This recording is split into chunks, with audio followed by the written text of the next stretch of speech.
Halo, selamat siang semuanya. Apa kabar hari ini?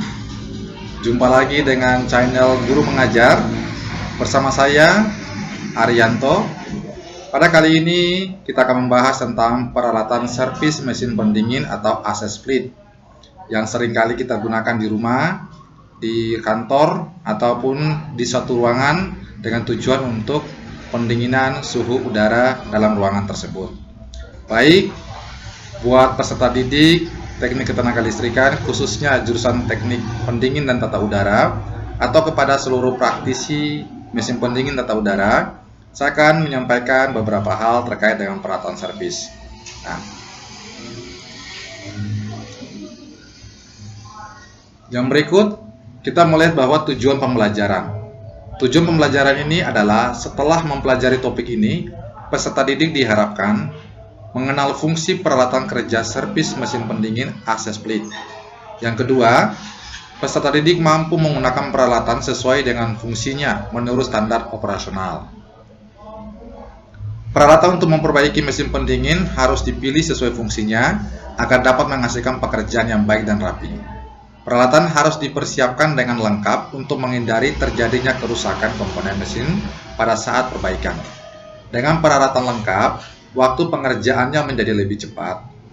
Beberapa hal yang harus diperhatikan pada saat memperbaiki mesin pendingin antara lain: 1. Identifikasi dan analisis kerusakan.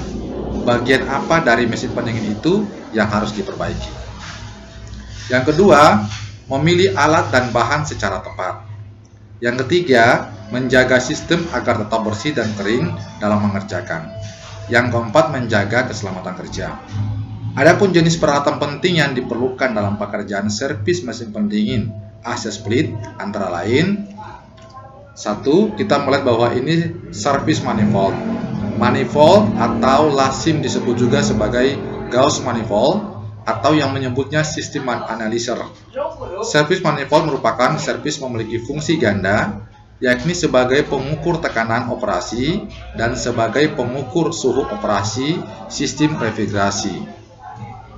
Manifold terdiri dari meter tekan, ini meter biru dan kanan, dan meter ganda. 2 buah keran yang disatukan dan 3 buah selang. 2 buah keran warna biru dan warna merah, dan 3 buah selang yang berlainan warna, yakni merah, kuning, dan biru. Selang warna merah digunakan untuk tekanan tinggi, warna kuning untuk saluran tengah, dan warna biru untuk tekanan rendah. Standar akhir dari selang pengisian dirancang sebesar 1/4 inci dari saluran manifold. Yang kedua, kita melihat bahwa ada peralatan pompa vakum ya. Pompa vakum berfungsi untuk membuat vakum atau hampa udara sistem pendingin sebelum diisi dengan refrigeran.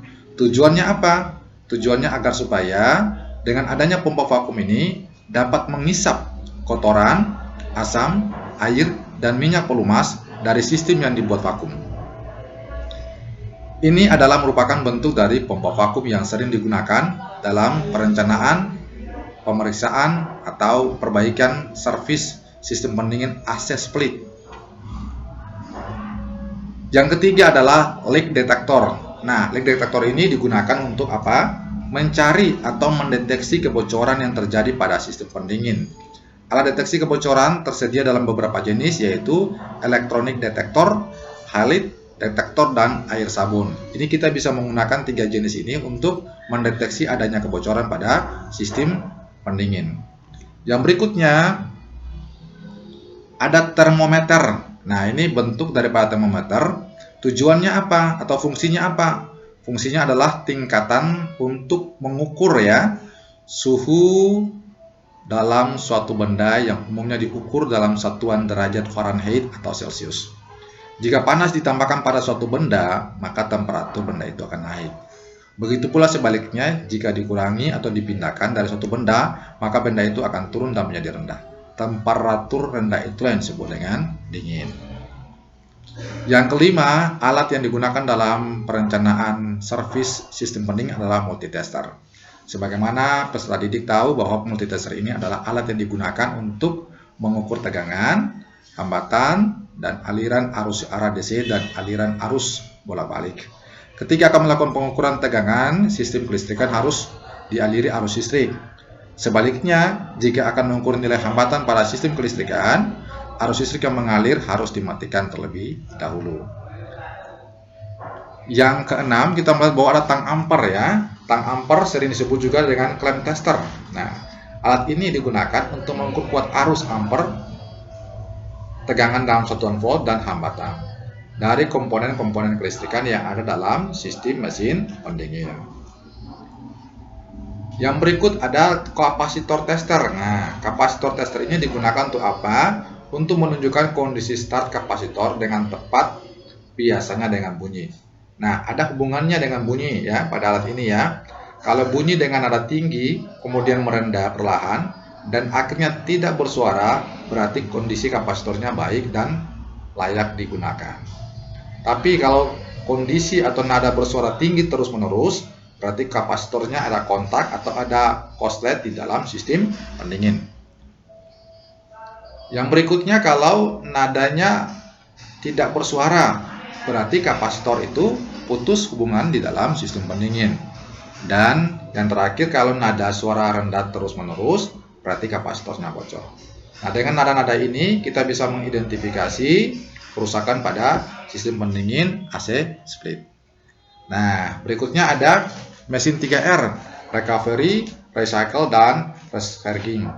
Nah, tujuannya apa? Untuk mendaur ulang refrigeran yang ditangkap, ya, kemudian merecovery, merecycle, kemudian mengisi kembali refrigeran yang ditampung dalam satu mesin agar tidak ada refrigeran yang terlepas keluar dari sistem atau ke tempat yang tidak diinginkan.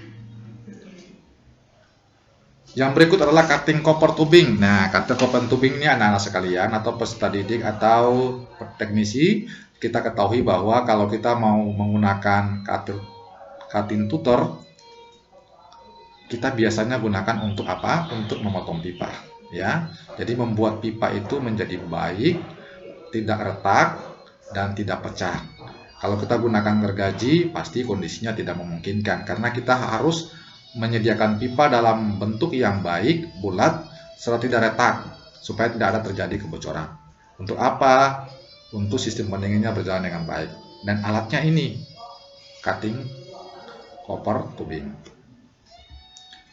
Yang ke-10 adalah flooring copper tubing. Nah, flooring copper tubing ini adalah merupakan, ini alatnya, Bapak dan peserta didik sekalian bisa melihat, menyimak, ini alatnya, bentuk daripada pipa tembaga yang sudah di flaring, hasilnya seperti ini, ya. Di flaring, nanti dipakai baut double nipple, kemudian nanti akan disambung pipanya supaya tidak terjadi kebocoran. Nah, ini flaring tubingnya, fungsinya untuk mengembangkan ujung pipa tembaga menggunakan flaring. Ini dikembangin biar bentuknya sesuai dengan kondisi yang diharapkan. Ini adalah swagging copper tubing. Nah, swagging copper tubing adalah proses untuk membesarkan ujung pipa tembaga dengan menggunakan swagging, ya, swagging tools ini, agar dua pipa yang sama diameternya dapat disambung. Nah, ketika sudah disambung, maka kedua pipa ini akan dilas dengan las perak. Yang berikut alatnya adalah bending copper tubing. Nah, bending copper tubing itu apa? Di fungsinya untuk digunakan untuk membengkokkan pipa tembaga lunak dengan menggunakan tuber bender agar diperoleh hasil bengkokan yang tepat dan rapi. Nah, kalau bengkok pipa, anak-anak atau peserta didik atau para teknisi AC tidak boleh menggunakan alat lain, ya, atau misalnya dibengkok secara manual itu nggak bisa. Kita harus menggunakan alat yang sesuai dengan prosedurnya, yaitu bending copper tubing. Ini bentuknya. Nah, ini ada bracing copper tubing. Nah, bracing copper tubing adalah proses yang diperlukan untuk menyambung pipa atau menutup kebocoran. Nah, kalau mau menyambung atau terdapat pipa yang bocor, yang retak, dan lain-lain sebagainya, untuk menyambungnya kita harus menggunakan bracing copper tubing. Nah, kemudian kita melihat bahwa temperatur material pengisi tetapi masih di bawah titik leleh material pipa antara 600 derajat Celcius sampai dengan 800 derajat Celcius. Jadi tidak boleh melebihi temperatur ini, ya, untuk proses bracing copper tubing. Yang berikut alatnya adalah dental mirror. Ya, dental mirror ini biasanya digunakan oleh dokter gigi untuk memeriksa bagian-bagian yang sukar dilihat. Namun, pada sistem pendingin,